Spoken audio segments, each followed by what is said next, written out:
қазақ спортын дамытып келе жатырған кезінде осыған дейін шетелдерде, басқа мемлекеттерде қазақ күресіне жалпы көңіл бөліп, 40 шақты мемлекетте қазір қазақ күрес федерациялары жұмыс жасап жатыр.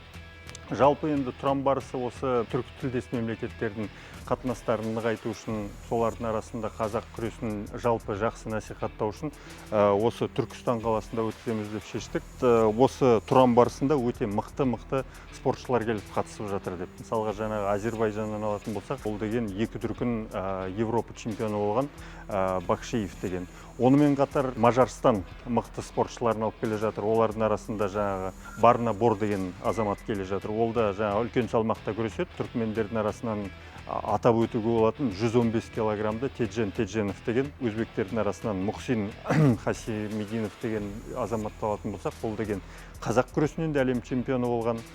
Өздерінің жаңағы өзбектердің күреш деген спортынан да әлем чемпионы атанған. Қазақстанда қатысушылары мықты. Мысалға жаңағы Ғалымжан Қырықбай дегенді мен жаңа айтып жатырмын. Ол деген 21-ші жылы Қазақстан барысында 2-ші орын алған, финалға шығып. Сондықтан менің ойымша көрермендер жақсы күрестерді тамашалайды деп ойлаймын. Себебі әр мемлекеттің құрамында мықты, әлемге танылған, әлемдік деңгейде көп дәрежеге жеткен спортшылар бар.